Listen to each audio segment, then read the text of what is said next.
depending on the person using them today. Words like secular and secularism tend to be proclamations of triumph or cries of alarm. But for thinkers like Jacques Ellul and Charles Taylor, more measured and contemplative approaches to whatever secularism is and does are required to get a clear understanding of where we've been, where we are, and where we're going socially, culturally, politically, economically, and spiritually speaking. In this conversation, I speak with Andrew Root, an insightful reader of Charles Taylor, as well as Dietrich Bonhoeffer and Karl Barth. So at one point in our dialogue, you'll hear me say, "So what do you, Andrew, think about Ellul's treatment of our so-called secular age?" On top of a few sidebar conversations about us both supporting losing hockey teams, the mysterious appeal or lack thereof of the Canadian coffee giant Tim Hortons, Andrew and I spend a good deal of time laying out the essential features of Taylor and Ellul's understandings of secularism, where they're similar, where they're different, and so on. So not much setup is needed for me here. All that's left to say then is, thanks for listening, and I'll put Andrew's info in the show notes so you can check out his work.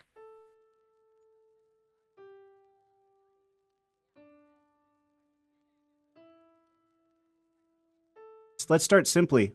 Who is Andrew Root? Tell us a little bit about yourself. I don't know. That feels like an incredibly hard question.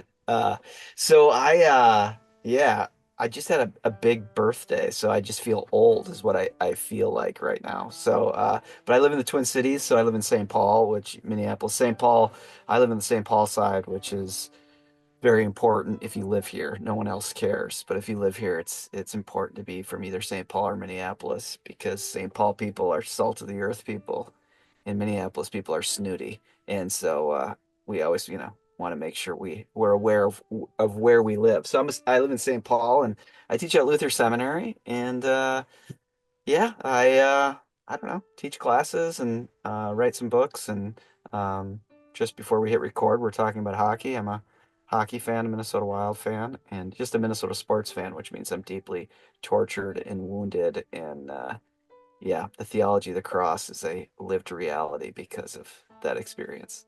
Well, I think you just gave me a theological hermeneutic for being a Vancouver Canucks fan because Yeah. it really is the theology of the cross. The agony of being a Canucks fan is real. Yeah. It's just, yeah, part of Yeah, part of but the at least reality. you've been to a cup lately. I know you lost, but Yeah.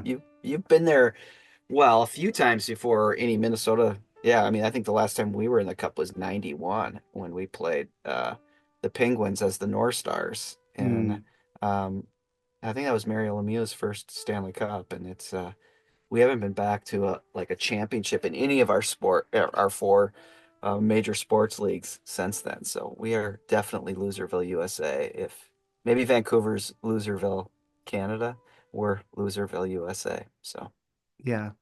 Well, for those of you listening, remember both of us in prayer. yes, Uh, right. And I didn't yeah. know this was going to turn into sports talk It's radio. okay. It's all right. I'm okay with going there. It'll make me feel, I don't know, just more, I don't know, stereotypically manly to tell people that I get into sports talk radio. So tell us a little bit about your writing. I mean, you've written a number of books, and secularism is a theme in a lot of those books, which is Yeah. why I wanted to talk to you because before we hit record, I said, there's a very limited amount of people in the world that is Mm. as into theories of secularism as I am and you are. So, uh, being an Ellul scholar myself, wondering, hey, what are other people thinking about in these areas? And of course, Charles Taylor is a very influential thinker in regards to secularism. So this is why I wanted to talk to you because it's kind Yeah. of like what would Andrew think? So tell us about your books and what the sort of overarching goals Yeah. are with those.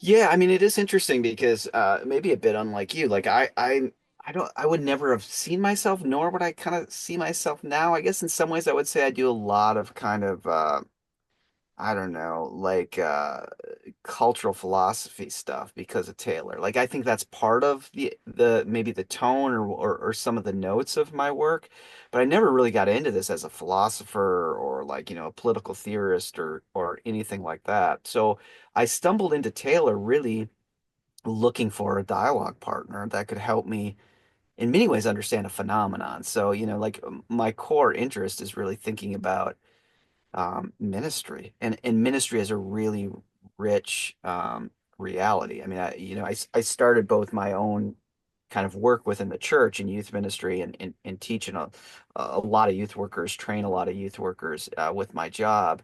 And really my biggest objective at the beginning, or for lack of a better term, kind of calling intellectually, I felt like I was doing, was reminding them that ministry was a really rich theological category. Like it wasn't just a kind of functional utilitarian thing, that to actually participate in ministry, even if you were a 15-hour a week volunteer at, 21 years old, that you were participating in something really distinctly theological because God was active in this process of ministry, and particularly in these moments of caring and giving consolation and walking with people, that there was a way that that was being pulled into a really rich theological reality, and that God was active within that. So that became a real challenge of how to continue to point people's really concrete actions, how they connected with God's own action.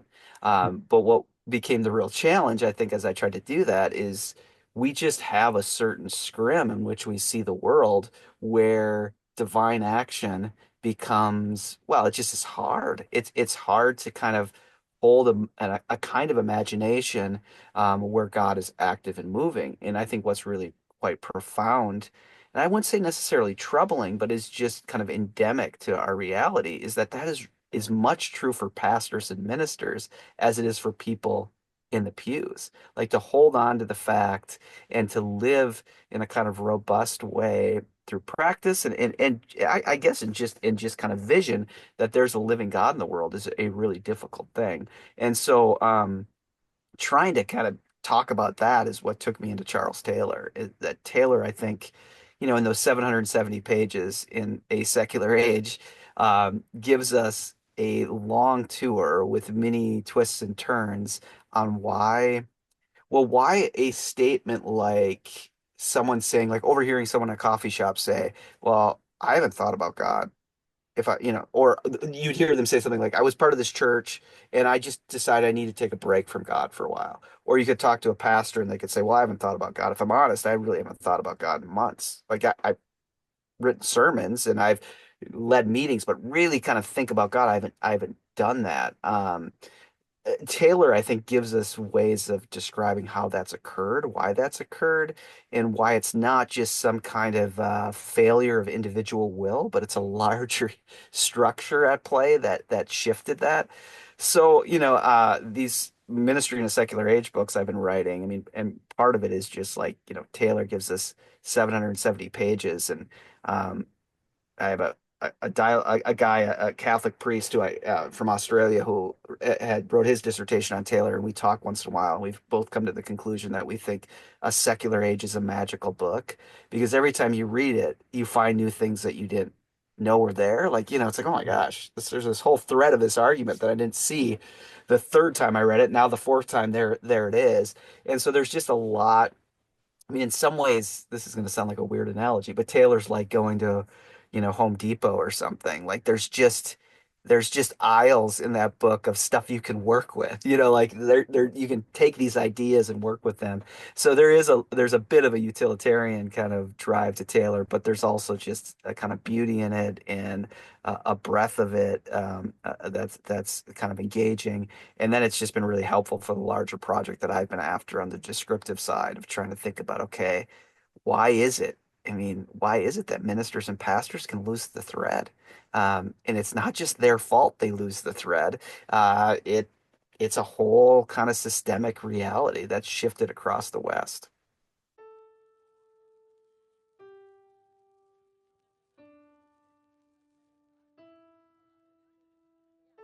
Yeah, as as you lay that out, it helps me understand the focus on Taylor, but also your focus on Bonhoeffer and Barth, Hmm.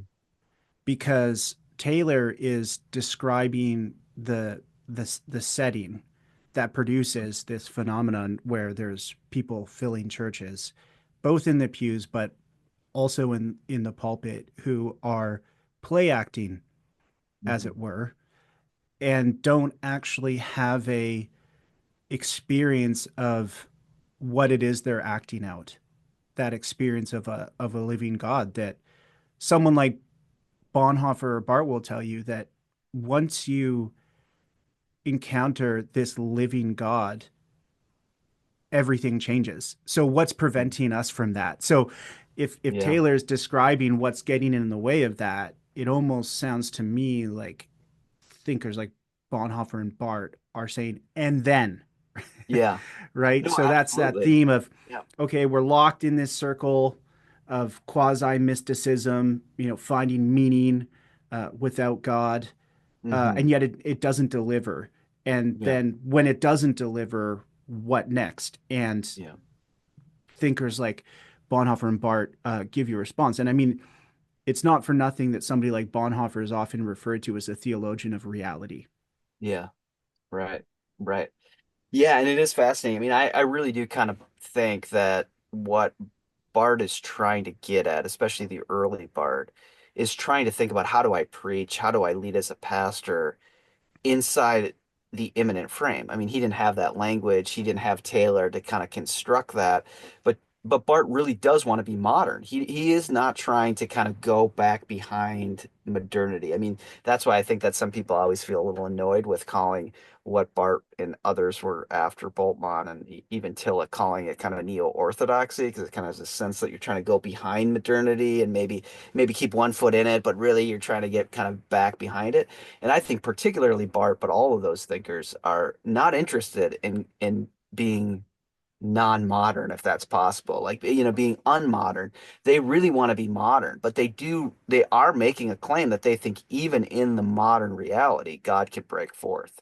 And I just think what Taylor does is if we could somehow in a space-time continuum take this category of the immanent frame and push it back into 1919 or 1917 or whatever when Bart's writing the Epistle to the Romans, that he essentially I think he'd be saying like that's it. Like that's the challenge is how does God still break in to this imminent modern frame? How does that happen? So I theologically am really committed to that and even committed to that as a practice. Like I think pastors participate in this inbreaking of God, but you can't just say that, like anyone who's leading a Bible study on a Tuesday night or, preaching in front of preaching a sermon in front of a bunch of people who are thinking of their fantasy football team and seem to be more anxious about, their 11-year-old's mental health and what the Word of God says. You're just dealing with a very different environment, and I don't know. I think Taylor kind of helps us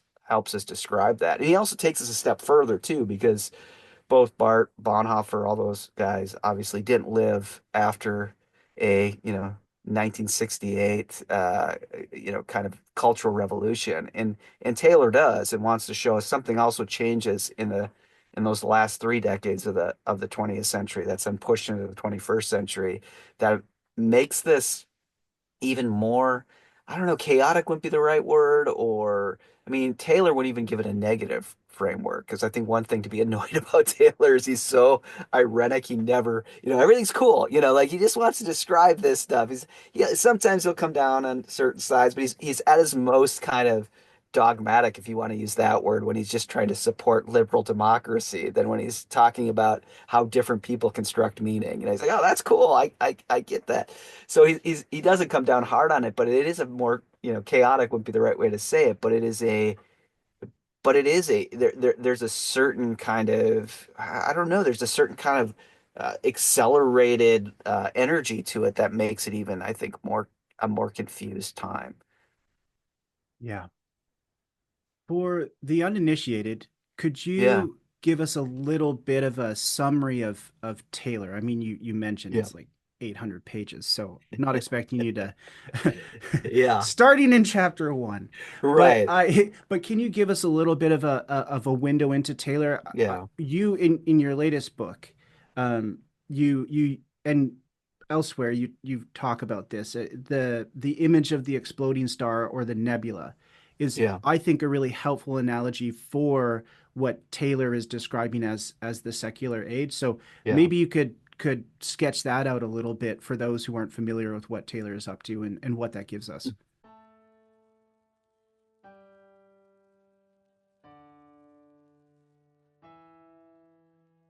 And this again is, really fits the kind of larger project that I think I'm after, which is what Taylor thinks is that we say a secular age, and he thinks that we really do in the West live in a secular time, but it's the kind of secular we think it is not what we often think it is. And the way we think about secular is really not quite right.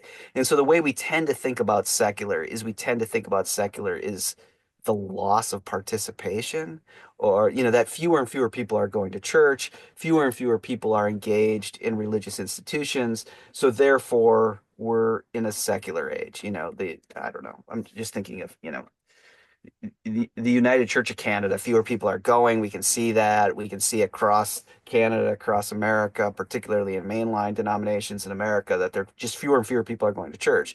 And our churches are being turned into high-end lofts, and they're being turned into breweries, and our colleges and seminaries are nowhere near the same amount of people and funding and property footprint that they had a decade ago, let alone 3, 4 decades ago. So therefore, we are in a secular age. Taylor thinks you can't deny that. I mean, across many societies in the West, Canada more than the United States, you can't deny that's been true. But if you think that's what it means to live in a secular age, you're missing something.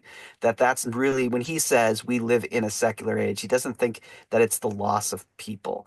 Though what I find fascinating is most Protestant denominational leaders think that is the existential issue because it has direct connection to money and resources and viability of institutional structures, and there is a need to steward those. So we tend to think like a good pastor can deal with this kind of secular age. You could win participation. So if you're going to be a good pastor in Vancouver, you're going to have to get all of these young families who don't seem that interested in church to come to church. And then you will be a good pastor and you will have addressed your secular age because you will have won their interest and participation. But I think what's so interesting about Taylor is he says that's not what it means to live in a secular age. A secular age isn't that religious institutions are weaker. What it means to live in a secular age is that all forms of belief, and he really does mean all forms of belief, become fragile and they become fragilized. So if you're someone who believes, you just can't help it. And by belief, he kind of means this kind of classic way of, he doesn't exclude it to Christian belief, but for the most part, he's thinking across the West. He calls us the leftovers of Latin Christendom. Those of us who still, like himself, still go to mass in Montreal. He says you can't help it. You're gonna have moments where you're thrust into doubt, where you find your belief fragilized, where you're gonna wonder, is this just the family you grew up in? Is this just an evolutionary trick? I mean, is that all really religion is? It's just a way of us coping with our existential vulnerabilities. He says you can't help it. But I think what's really fascinating about Taylor and why it's 700 pages is he also wants to say it's a two-way fragilization. So if you're someone who doesn't believe, and your belief is that you think religion is just, come on, it's just a historical reality used by powerful people to keep other people down. That's all it is. He thinks you can't help it either, that you will have moments where your unbelief is fragilized and you'll have moments of believing. You'll have moments where you feel like there's something bigger. Like you don't think there's any meaning in the universe. And then you have your first child and you're like, oh my gosh, I feel like I've known this child. Like I was born to raise this child. I was born to hold this child. Like you have these kind of forms of this being broken open. Or example Taylor will always kind of lean to is like there's been poets in every society, and there's something inherent about us needing to believe or reach for something transcendent because we have poets, and there's been some level of venerating the poet, or the arts kind of point to this reality for him. So that's where he wants to get at. But what he wants to say happens, and to your point about this kind of nebula or nova effect, is after 1968. And again, this is a vision that Bonhoeffer couldn't have had, and Bonhoeffer from his prison cell when he's thinking of religionless Christianity and maybe even a religionless world that will be birthed after World War II. He's not imagining this could occur, which is that what happens is in 1968, you get this whole transition, which Taylor calls the rise of the age of authenticity, where the highest good becomes trying to find your authentic self, trying to self-actualize yourself in some ways. I mean, it really is birthed in California. California becomes this place where you kind of can find your most true inner self. And that becomes a high good. For Taylor, that even becomes an ethical category. That's the way you live well, is to be authentic, to be part of authentic organizations, to be authentic everywhere you can be. But his point is that drive towards authenticity and the responsibility of the self to be authentic meets kind of organized forms of religion, and they create a kind of force within each other, he thinks, into the 1970s, into the 1980s, and it kind of forms gravity and explodes into what he calls a nova effect of third way options.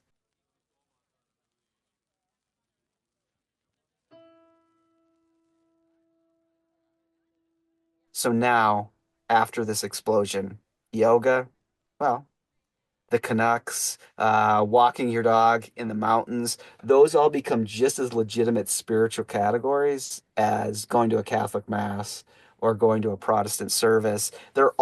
Everything becomes relativized really to how it feeds the self. And does the self find a form of spirituality? So there is a kind of move for Taylor where he's like, we always thought that maybe a certain kind of firm rationalist perspective would kind of win, like a 17th, 18th century French rationalism would win. But really, this romanticism has come in as well. And there's always kind of a fight that happens within those. But this form of kind of bohemian romanticism kind of won the day in a very kind of consumer American 1960s kind of way. And it created a recovery of spirituality as a kind of I guess as a kind of self-actualization, and then that does something else to religion. And so my point is, like, the pastor has to somehow live in this reality, like where transcendence becomes eclipsed, which is kind of his point. We live inside of an immanent frame where it just is hard for us to even. I mean, most people aren't operational atheists. They're not like, most people you meet at a coffee shop aren't like, I would never believe in God. That's irrational. But almost all of us, even people who go to our church, are functional atheists, that we Hmm. can forget about God for a long time, which kind of Taylor's point is a medieval person, even an early person after the Reformation, could never imagine you could take a break from God. To say you're going to take a break from God would be like you're going to take a break from breathing. Like it was just not a possible thing. But for us, even our seminary students, even our, pastors, it's taking a break from God makes all yeah, that seems logical. And then that becomes a very different world to be in. I don't know, that was not 700 pages, but maybe a little bit longer. But it's basic. I think the basic takeaway is that a secular age is a real transformation in a form of belief more than it is in a kind of institutional participation. Yeah, it's a very helpful description because oftentimes you hear two types of statements depending on the person who's making it from within the church, and you got to this right at the start where it's the term secular or secular age or what secularism is used as a cry of alarm, right? Right. Nobody's religious anymore, and what you just laid out proves the contrary. Yeah. On the other hand, there's a type of person who is not necessarily embedded in an organized religious context, and they would say that as a term of triumph. Hmm. Right, we're secular now, and the goal is to be a good person and find meaning, and as long as it doesn't hurt anybody, good. And Yeah. don't tell anybody what to believe. And look how far we've come. And as we're seeing, neither of those really bear up under scrutiny. Uh, the belief, the meaning, the need for a sense of transcendent creeps back in some way. And this is a point that Ellul makes in his work, and we'll get to comparing and contrasting Ellul and Taylor later. But Ellul makes the point that it actually takes a lot of discipline to be a full-on secularist. It actually takes a Hmm. lot of discipline to be a committed materialist. Yeah. And even if you could, would it would it actually be a type of life that you want to live? You might even actually go insane. Society might devolve into chaos if we had no sense of a transcendent to unify us. And of course, Right. what it is that unifies us in the transcendent reference point or points has changed and is changing, and it explains a lot why there's culture wars going on right now, political wars going on, social wars going on right now. Is there's factions trying to advocate for this or that transcendent reference point, yet we can't really say that nobody's religious anymore. They Right. may not practice formal religion as such, but Right.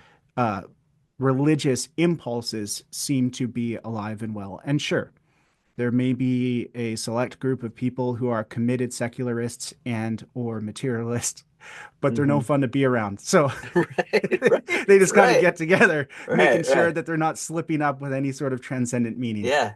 Yeah. Yeah. Yeah. Right. So that's a really Yeah. helpful way of explaining Taylor's work. So if you could bring this to bear on your project a little bit more Yeah. in your latest book, which I have right here, um, "The Church in an Age of Secular Mysticism," with a great subtitle. Um, Yeah. why spiritualities without God fail to transform us. So, Mm. so I know that you're using Taylor throughout your works, but this is Yeah. your latest one. So maybe talk a little bit about what you're doing in this work and what Taylor's giving you.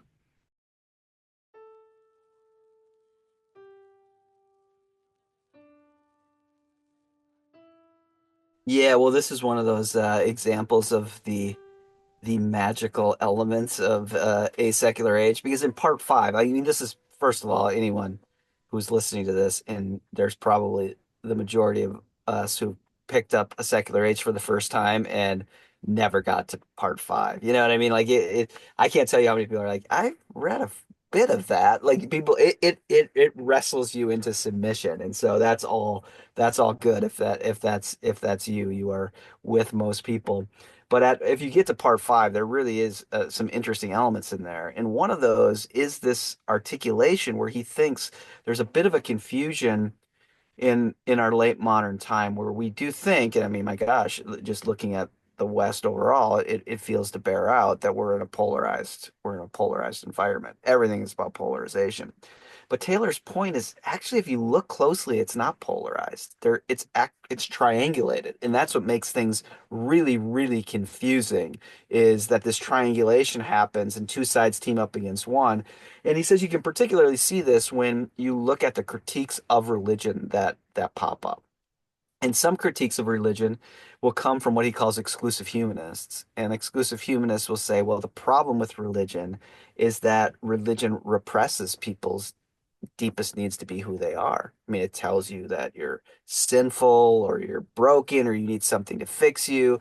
It really doesn't support one's individual desires to reach for their most authentic way of being themselves, and that's really the issue. So it's mobilized by what Taylor calls the modern moral order. Like you're trying to create environments that, I mean, for this is going to sound a little bit like maybe I'm just ringing a kind of cultural bell here, but I think it plays deep where it really is concerned about language and concerned about environments where everyone can kind of express a certain kind of freedom. And there's certain ways that other freedoms need to be restricted. So the larger freedom of finding your most authentic self and being safe to articulate that is there. So there's a project at play there. But Taylor's point is when you look at the critiques of religion, you also see that there's another side here.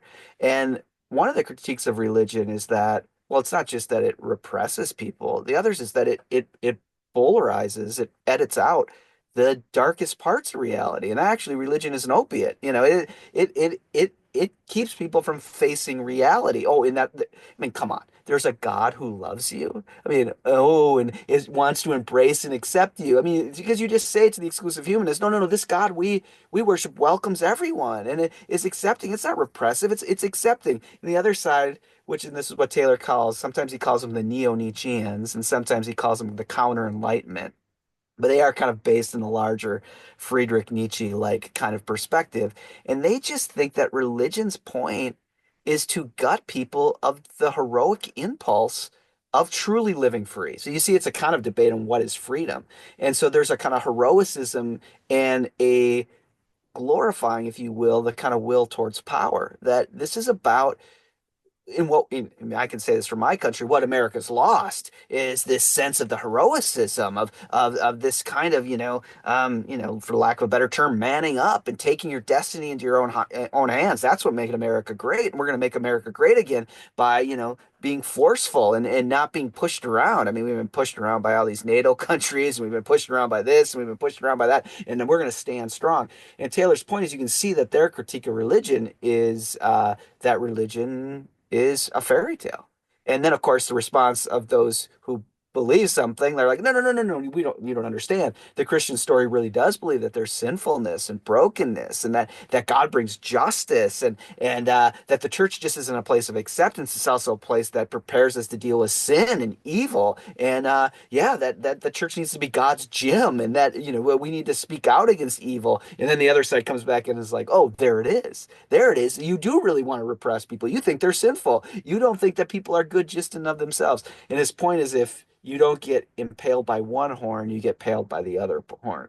So that there's a triangle of exclusive humanists, counter Enlightenment thinkers, and then there's still those who hold to what he says something beyond. And each side is uncomfortable with that. And the beyond is that people who believe in something beyond still believe there's something beyond human flourishing. There's something more than just human flourishing. Human flourishing might be important, but there's something beyond it, like the kingdom of God, some eschatological reality. And that makes the exclusive humanist very uncomfortable. But then the other side, the other beyond, is that religion still holds to, or at least some religious people still hold to, that there's something beyond death. And that just repulses the counter Enlightenment people who think, yeah, see, religion's just there to make you unable to deal with the dark. You're afraid of the dark. You're afraid of your own death, so you run to religion. And you can kind of see these all mobilized in our time, and at least particularly in American context, you can just see that what's happened within Protestant Christianity, I think, is that conservatives and mainline liberals have, for the most part, if you see that as a triangle with beyonders on the top, exclusive humanists on one side, counter enlightenment on the other, that what's occurred is both sides have kind of slid down the triangle to find cultural cover, and who they really hate are other Protestants. You hear mainline Protestants say the real problem here are those evangelicals, and what evangelicals say the real problem here are those Judas, you know, conservative or liberal Protestants. They're the real problem, and they end up taking on these kind of dynamics of exclusive humanism or counter enlightenment, support the modern moral order or the will to power. And I mean, in many ways, of course, I'm biased here, but it just seems to really point out the kind of moment we're in, So Joe Rogan becomes a really powerful example of a kind of counter enlightenment um, person, and shockingly, in the last election here, I mean, most young men of all backgrounds kind of found a certain counter enlightenment articulation to be much more interesting or worth voting for or worth supporting in the moment than a kind of exclusive humanist one. But I also think what's interesting is that's not a left-right perspective, and because there's been times where the left has been right now in America, at least, the left tends to be very exclusive humanist, modern moral order. But if you just even go back to the 90s, the 80s, the 70s, that was completely flipped. You had all these kind of pseudo-Marxist and like the punk and even heavy metal were these kind of counter-enlightenment leftist perspectives. And then someone even like Zizek is kind of a today is kind of a he's kind of a counter-enlightenment leftist. And so Taylor's point is this is more than just left-right dynamics. This is something kind of hard baked into our modern conceptions of ourselves, that there's always this tension. And he really takes this from his teacher, Isaiah Berlin, who kind of saw the modern project as this kind of fight between the rationalists and the romantics, as we were referencing earlier. And so he gives it another layer, and then I try to, be a weirdo and really try to articulate it and think of spiritualities that way then in the ways that those create spiritualities on each side of those. Um, yeah,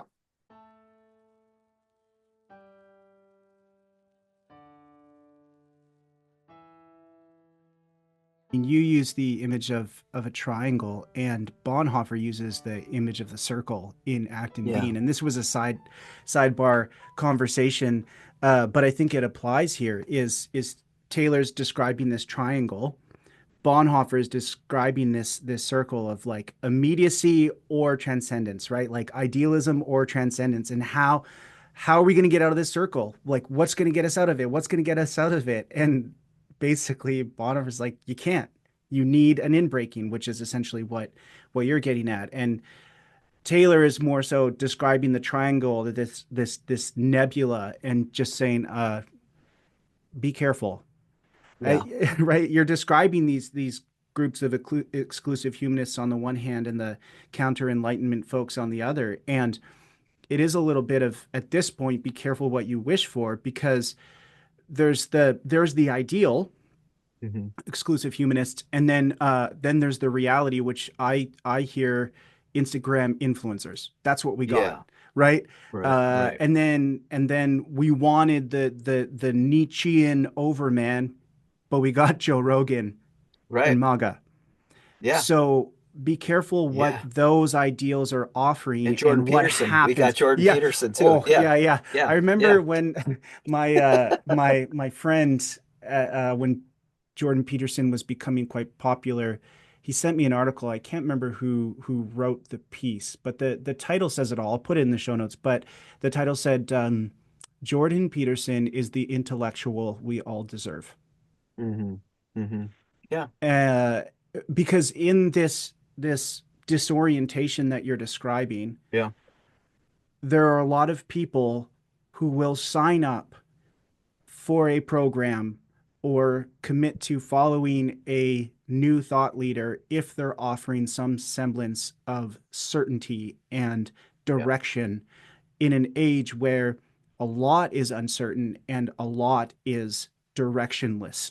yeah, And so whether that's influencers throwing grenades at each other or guys stopping the video game addiction and going to Jordan Peterson seminars, yeah. um, we can't escape that desire for a little bit of solid foundations in a world where those seem to be eroding. Yeah. Um, so at this point, I do want to look at a triangle here of Taylor, Ellul, and I thought Jean-François Lyotard. hmm I feel like that makes a good triangle of comparison here because they're all offering different perspectives on this thing called secularism, and Yeah. they're all giving us different levers to sort of pop the hood and kind of see Yeah. what's going on. So we've talked about Taylor, Jean-François Lyotard, famous theorist of postmodernity, and the piece that I think applies here is his thinking on micro narratives hmm that that hmm with the end of modernism, grand narrative that unifies us, we have fallen into postmodernism where narratives don't go away, but micro narratives take over. Yeah. And so everybody can choose their story Yeah. and get meaning out of that. And your story can take on more meaning if other people start getting interested in your story. hmm I mean, this also links to Alistair McIntyre's work as well, Yeah. where he talks about the fragments, right? Yeah. Fragmentary moral traditions that we've all inherited, but we don't actually know their real sources and depth and breadth, and so we're just kind of gluing them all together and we're fighting and we're trying to prove that we're right. And if we can argue the other person into saying we're right, then we must be right. And he calls that emotivism. But I wanted Yeah. to I wanted to do a triangle, not a rhombus. I want, Okay. you know, You because want to stay on you, theme you here. have your Yes. chapter, Yeah. the Yeah. triangles are everywhere. So I want to stick to the triangle. So Yeah. that's Leotard's uh, hypothesis. And what I think is interesting is I've thought a lot about that, and I Mm, think yes, maybe that's true, but it leads to this phenomenon that we're talking about with be careful yeah, what we all wish for, right? You do you, and right. then that's the ideal, but then what does it lead to? So just sketching out Ellul's work on this, a book like New Demons is kind of his uh, one-stop shop for his treatment of secularism. But basically, Hmm. he's writing that in, the 1970s in France. Hmm. And there's a lot of talk about secularism, and there's a lot of talk about the sacred and myth. So there's Yeah. lots of French thinkers writing about this. And Ellul says all this talk about secularism or an age that has, no use for religion. He says, well, actually, if you look around, it seems like people are pretty religious. Hmm. So just because we're post-Christian, and that's how he starts the book, he says Yeah. just because France has moved into a stage of post-Christianity and continental Europe and so on has doesn't necessarily mean that religion has totally left the room. It just means that religion has changed. And he says the way in which you know where the real religions of our time lie is based on the stories that people are telling, the myths, and what Hmm. those myths do in terms of delineating our sense of the sacred and what is profane. Uh, and then he makes this other move to say, actually, what you see is the agent responsible for desacralizing the former sacred becomes the new sacred. Hmm. So it's kind of like that show Highlander, there can only be one. So Yeah. Ellul says basically history and science ostensibly dethroned, the Yeah. irrationality of religion. Hmm. And those were moves to sort of materialistic, rationalistic Hmm. accounts of the world and what we should be doing, for the time that we have while we are here. And maybe for a while, it sort of delivered on this promise. But over time, those very things, those desacralizing agents Hmm. become sacralized, and those are the things that are trusted to give us meaning and unify ourselves. So yes, there's micro narratives. Yes, you know, organized forms of religion are in decline. And I've seen it. Living in Scotland for 4 years, uh, you're totally right. The amount of beautiful cathedrals that I've Yeah. walked past that are now breweries, casinos, clubs, and so on. I mean, there was one in Aberdeen where I lived. The I think they it was a church and then it became a nightclub and they called it Babylon. It was Yeah. like it was the ultimate sort of you know finger in the eye of right established religion. Yeah. And Canada's kind of on the precipice, like, and I appreciate you acknowledging like, okay, well, there's the version of the States, and then there's what's going on in the rest of the world. And I often Yeah. say, Canadians always like to play the card of, well, at least we're not as wild or Yeah. crazy as them or Yeah. Yeah. whatever. Yeah. Like, but ours is a more subtle Yeah. um, sort of dynamic here. And if Canadians aren't worried about the state of things, they're not paying close enough attention. But Yeah. to get back to Lowell, so he says actually history and science have become the new reigning myths. And when he says myths, he doesn't mean fables. He means the meaning systems and frameworks that Yeah. really, if we're arguing about something, what are we going to turn to tell us whether or not we're quote unquote right or wrong about it? And then he says those have sacred correlates, technology and the nation state. Hmm. So technology is the sacred correlate of history, um, Hmm. or sorry, of science. Hmm. Um, like and then the nation state is the sacred Yeah. correlate of history, right? It's that sort of like Yep. Hegelian, Yep. right? The state is Yeah. Yeah. what Yeah. moves history along, and these sorts of things. Um, and so he says, if you want to know whether or not my my thinking on this is right or not, just question any one of those things and see what happens. Hmm. Right. Hmm. So they may not be established forms of religion, but Hmm. they have a formative power, a unifying Mm. power, and a, a religious power over people. And of course, we're fighting about what our history is. We're fighting about what science is revealing or not revealing. Right. And nevertheless, nobody questions whether or not getting those things right is going to solve our problems, or whether you're a person on the right or a person on the left or in the center, everybody seems to agree that if we can just get the nation state to do what it should do, Right. and if we can just get technology right, we'll solve all of our problems. Yeah. Yeah. Yeah. And Yeah. so, yeah, so that's his thesis. And you're like I say, you're like one of the few people in the world that I'm like, so what do you think? Does it hold up? Yeah.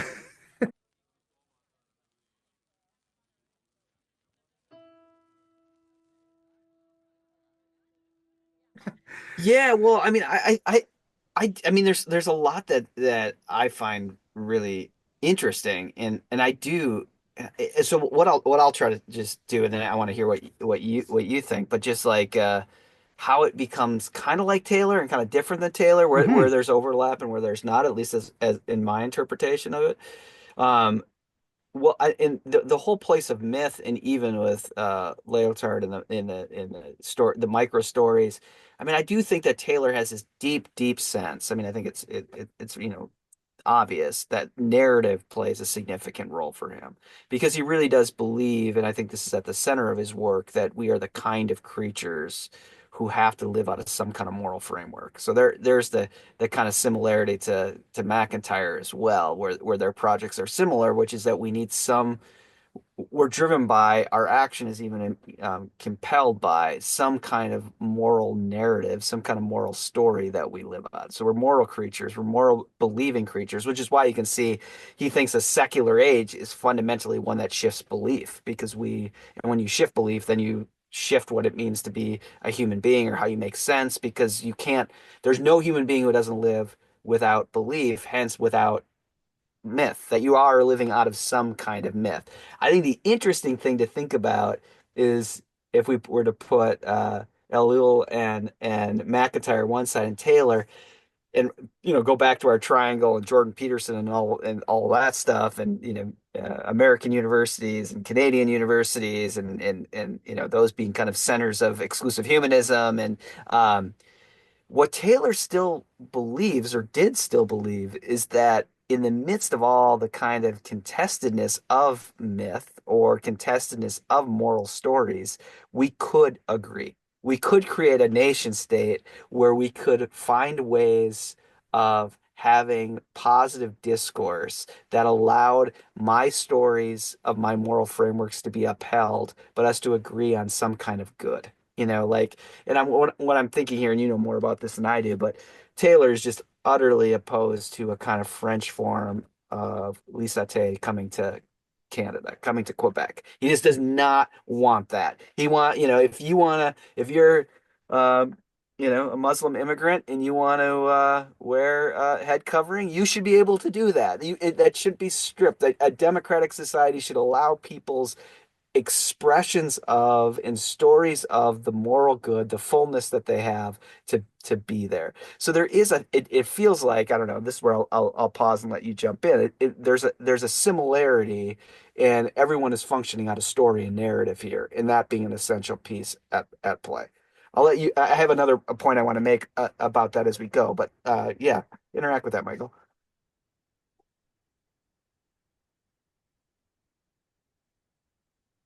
I think if I'm hearing you correctly, Yeah, there's this, like you said, Taylor is saying, can we commit to this liberal democracy of the kind you're right, describing here? That right.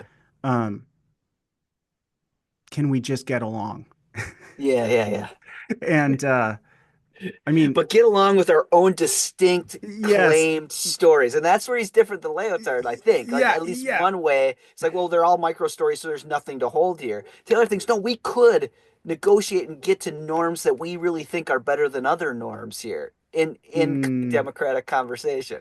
So So Taylor's very yeah, optimistic. uh, yeah, and Ellul is not, which is why Right. he's my cup Right. of tea. Yeah. I think about the that Groucho Marx statement that whatever it is, I'm against it. It Yeah. Yeah. Yeah. sounds Yeah. too good to be true. It probably Yeah. is. Yeah. Yeah. But And I I would but never that join a that club that would take me in yeah, it. Yeah. exactly. Yeah. And this is why I am inclined to say that Ellul would say, okay, but what is the danger in that? And I Hmm. also have resonance of Hauerwas here, who has that funny line about, Yeah. modernity is the story that you could make your own story when you didn't have a story, and that's a Hmm. particular story and a Yeah. particularly dangerous story.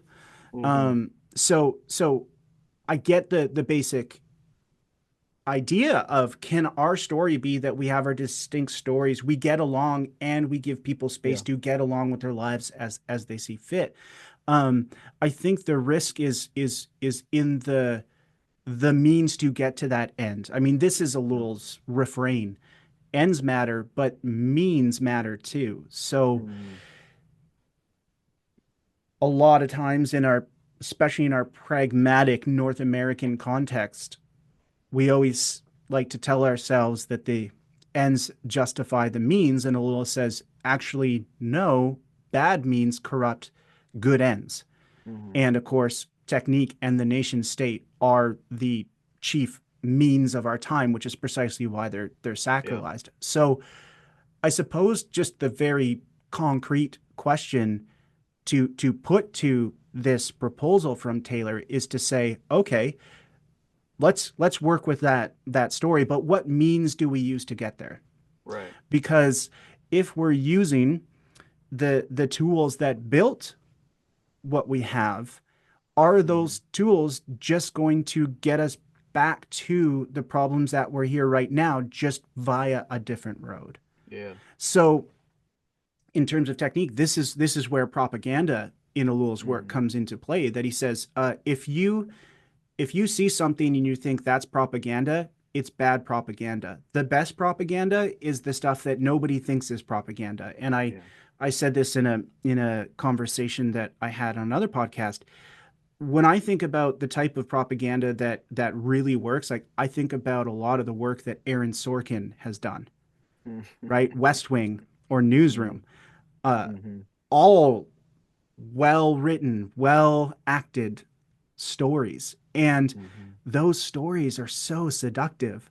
And yet, deep down, there still is this hyper technological world cop, defender of freedom, Yeah. pragmatism at root, but it's wrapped in such seductive terms of like, yeah, we're gonna send in the troops, but we're gonna send them all in so we can protect our freedoms, and and look what we've produced. we Hmm. we love Christians, but we love people Yeah. over here, the Muslim person, and we love the atheist, and look how far we come. My office mate, he always used to say, the Great British Bake Off was the same thing, right? It was so idyllic, right? It's Yeah. it's it's it's Britain celebrating, the beautiful Britain it's become. Yeah. And of course, everybody goes to the country and competes to bake the best items, and you have people from all walks of life. You have migrants, you have, Yeah. right?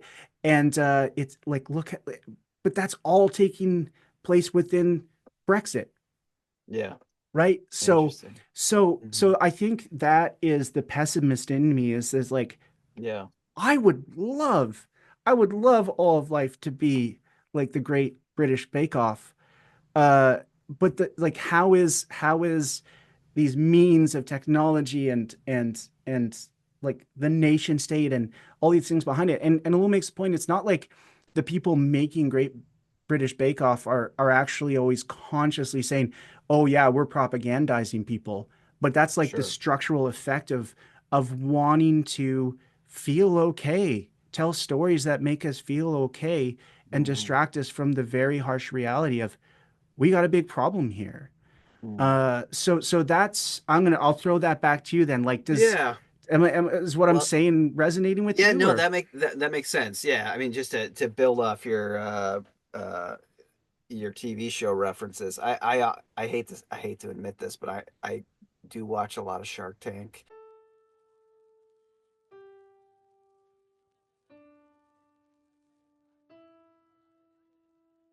which is a export from Canada to the United States. You're is it welcome. called? Is it Dragon's Den? What do you guys call Dragon's it? Den. Yeah. Dragon's Den, yeah. So, but Yeah. Kevin O'Leary and all that good stuff. Good Canadian Boston pizza, which Canadians are always shocked. There's no Boston pizzas in America, but they're everywhere in Canada. I had an It's American weird. friend point that out to me. He's Yeah, like, there's not, you Canadians really like to tell everybody that you're not American, but you but you got have a whole Boston restaurant pizza chain that everywhere, honors around every corner. Boston. Yeah. You Well, know, a surprising amount about Canada, which is incredibly refreshing. I love Canada. I spent a lot of time in Canada here and Oh, there. cool. So yeah. So yeah, but you are taking over with your Tim Hortons. They're making it down. Uh yeah, you got your Timmys there right Well, there. I don't normally, but today I was at my 4-year-old's Christmas Yeah. plaything, and I was on the run, so I got some Tim Hortons, and there's this reel. I mean, this is a sidebar worth taking. There's this Yeah. reel that just nails it. It's an Australian guy, and he says, I went to Canada for the first time. It was great, and everybody said, you got to go to Tim Hortons. Go to Tim Hortons, and he goes, so I went, and I hated it. But then I kept going back for the remainder of my trip. Can someone please explain to me why you keep going back to this place that is terrible, but you can't stay away from it? I was like, nobody can. No. But No, it's true. It's true. there's something Tim Hortons. metaphysical there I at don't know. Maybe they play. just put Yeah. some very addictive drug in. Or it's the in propaganda, as you're saying, the it kind is. of Timmy ethos, I don't know, plays in. Something in it is what Yeah. makes us Yeah. apologize Yeah. all the time. But but the point that we got off track was that I watch Shark Tank a lot, and Yes, yes. and I do recognize, though I think it is, I think it's good propaganda that it's hard for people to recognize that this is just one big commercial for capitalism. I mean, Yeah. it's like it's amazing how much like the narratives told are really about how capitalism saved my life. About how starting this company, I was lost, and then I started this company, and this has done it, and we're gonna give everything to this. I mean, you look at like these myths, like Ellul is talking about, and there is a way that the technological has clicked forward into the entrepreneurial. Like those become somewhat connected in some ways, and even the state is really probably since the neoliberal epoch of the 1980s is somehow, like Reagan tries to run the state like a small business, like a cost cutting business. So it is weird. It is interesting to think about how those two moves of the nation state and science technology, how those start to play out in kind of Silicon Valley based entrepreneurship and things like that. Yeah, well, actually, you're reading exactly where Ellul is going in one of his Mm, most well-known books and sort of thesis for the 20th century. Is he asks the question, if Marx were alive today, what would he say the 20th century version of capital is? And he says technique, which yeah, is related to technology, but differentiated in the sense that Ellul says technique is this rational process that all of us habitually engage in, wherein whatever we do, we ask ourselves, what's the most efficient way to do it? yeah, right. So he said, initially, capital sort of ruled the world, but the shift happened when, in order for capital to expand, Yeah. it needed technique. Mhm. So the technique needs capital in order to grow, right? You need capital to develop the technological infrastructure, right? Hence, But yeah, venture capital exactly, organizations exactly. are right next to technology firms. Yeah. Yeah, but now we're at the point where if you just pulled the plug on this global market that exists due to this technological system we've been building, it's gone. Mm. And I was actually at the most recent Ellul conference, and I was talking about this. You know, as kind of the 70-year anniversary of technological society, and I was saying, Hmm. you know, is does Ellul's thesis here hold up? And I had a guy tell me that I didn't understand economics, and I Mm. said, what I just said to you is like, you're an economist, because he was, but I Yeah. said, uh, just ask. Like I just asked. I was like, what would happen if you just pulled the plug on the stock market? Yeah. Whatever it is gone.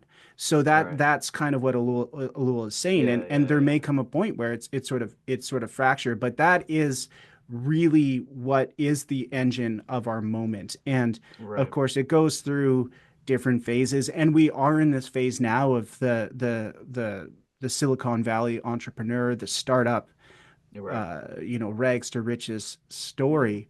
But Hmm. even that's in crisis now because, you It know, is. there was Yeah. a while there where these tech up and comers were kind of treated like heroes, and now they've kind of gone into the tech bro phase, right? Yeah. They're just Right.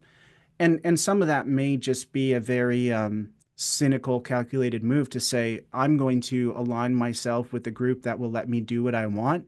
But Yeah. nevertheless, even that sort of hero narrative seems to be uh, being stress tested right now. So what comes Yeah. after? Who Well, and it knows? is fascinating to think about the way with crypto and Bitcoin, the way technology and money come together, all wrapped in a kind of populism that plays itself out. You know, like there's something why Elon Musk and all these other, guys have become more counter enlightenment.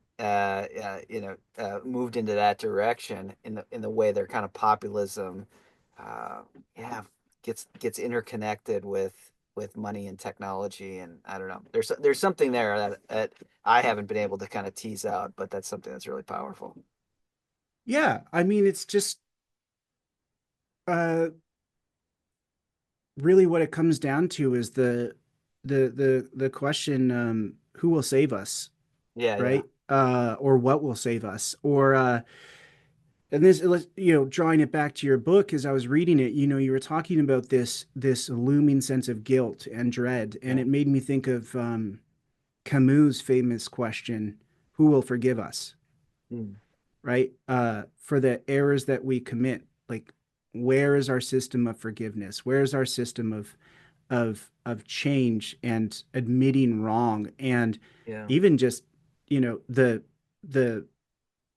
ceasing the hustle that you really yeah, dig into. And I think that's one of the really comforting parts of your latest book is you're saying, hey, you don't you don't have to be awesome and crushing it all the time. Like, yeah. just take a breath.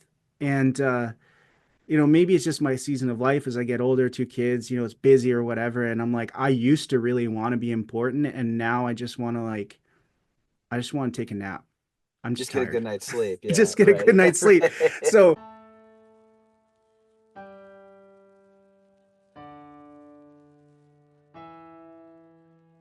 Right. you're, you know, but Yeah, maybe we can end here as we've yeah, really sort of circled the wagons of secularism, and I think at the end of the day, they're just describing a similar phenomenon, but they're using different tools to do it. Whether you yeah, talk about it like a nebula, whether you talk about it using the structural analysis yeah, method that Ellul got from Marx, whether you do whatever it is that Leotard is doing or others are doing, the importance of trying to understand what is going on, because if yeah, we're sort of just on autopilot, uh, or maybe even falling asleep at the wheel, uh, it doesn't end well if that's yeah. our move.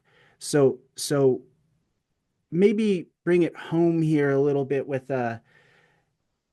what would you say if people are feeling this disorientation Hmm. and guilt and, you know, the burnout of hustling all the time, what Yeah. sort of word of encouragement or hope would you offer them?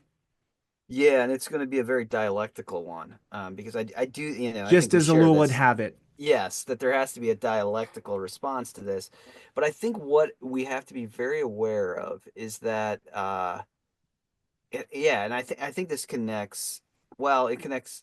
Maybe it goes more a little than Taylor, but I think Taylor opens up to this too, is that these spiritualities that come out of the exclusive humanist side or the counter enlightenment side, particularly, have a I think where the myth even gets played out further. In we don't have to talk about this now, but that all of the kind of deep forms of significance and ultimacy and all those things that Ellul says we do need, I think what happens in late modernity is they get embedded within the self, and that the self essentially becomes the true project that we work out the myth of any meaning and significance. So that the self in some ways becomes its project. And that's where the guilt comes in, because you need to make yourself into something.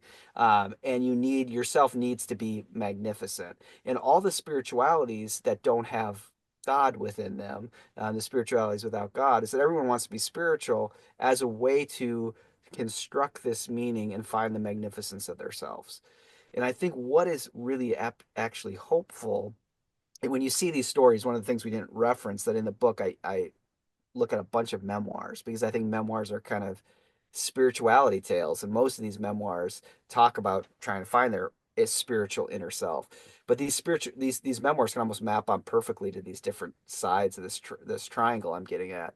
And both the counter enlightenment and the exclusive humanists, even the kind of spiritualities they find, say, in nature, or they find in exercise, or they find in romance, or they find in their discovering their true inner genius, they all have a certain anthropology that says the self is magnificent. And there's reasons that you're not feeling magnificent, but if you can find your will to power, you'll find your magnificence. If you could just not listen to the haters, a la Taylor Swift, and really hear your truest self, you would realize that you are magnificent. They're very Rousseauian in that sense, that it's either the modern moral order and those lemmings that are keeping you from your magnificent heroic act, or it is systems that don't really understand you and accept you. But there are different kind of narratives and different kind of memoirs that come out of addiction and come out of people who are dying, that the anthropology is fundamentally different. And it's not that you are magnificent, it's that you are in need, and that you need something outside you to come and meet you. And what I just found really fascinating is when the anthropology is a high one and you are magnificent, and then people are trying to drag you down, and you got to find a way to continue to be awesome, that leads to super forms of burnout. And it is a myth that serves a God that does not give rest, does not give mercy. It is grueling.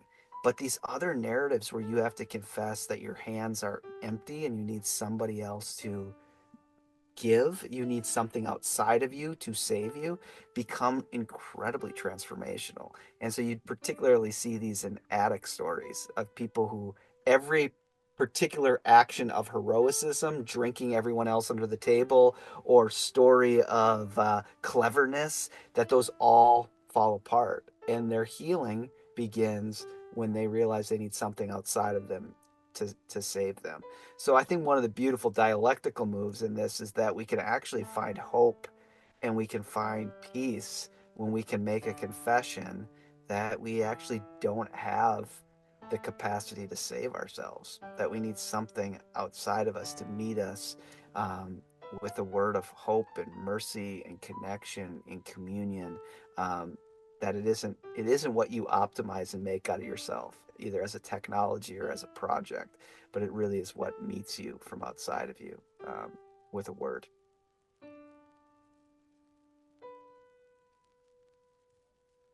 Yeah. And that whatever tool you use to analyze our current moment, what you just laid out right there really does actually get us to one of the very narrow focal points that is whatever tool you're using, it's there, which is just um you're alone and it's on you, and Hmm. you have to sort it out. Yep. uh and the loneliness of it, Absolutely. Yep. the fear of it, the uncertainty of it, uh I think gets us right in the zone of dread, malaise, hostility, living in that lizard brain mode of fright, Hmm. flight, freeze, which leads to all of the threats that we were touching on, right? Yep. Is in that moment of desperation, um, sometimes you intuitively turn to something outside of yourself, but it may not be the right place to turn, or you collapse inward and you're Yep. done. And I think this is what the personalists were trying to ward off. Hmm. That they were trying to create a community outside of the big and flashy things on offer and put the human back at the center of being human, Yeah. which seems even strange that you would need to start a movement like that, but that's what they were doing. Is Yeah. if anybody is dehumanizing anybody, then it's not on. Right. We need each other. We need each Hmm. other. We need Hmm. our family. We need our friends, but we also need the neighbor that we're just getting to know. We also need the stranger that we're suspicious of. And then of course in the Christian story, Jesus says, "I am that stranger," and you need that person because I am that person, right? Hmm. Um, but yeah, I think that is a very helpful place to end. Is we need each other, and we can't sort it out on our own, and that's not shameful. And you know, uh, you don't have to be great, just be very good. I think about Ron Swanson when he, for the Parks and Recs fans here, Yeah. he leaves local politics and he starts a construction company and he says, "I named it Very Good Building Co. because I wanted to communicate the quality of my work without being too flashy." Yeah. And if we could just live that ethic out, from Hmm. like top to bottom, whatever we do, who we are, just try to do very good and do it Hmm. with other people. And maybe we'll figure out a way forward in all of this uncertainty and this mess. So, thank you for your time. I really appreciate this conversation. All the best to you. Thanks. It was great.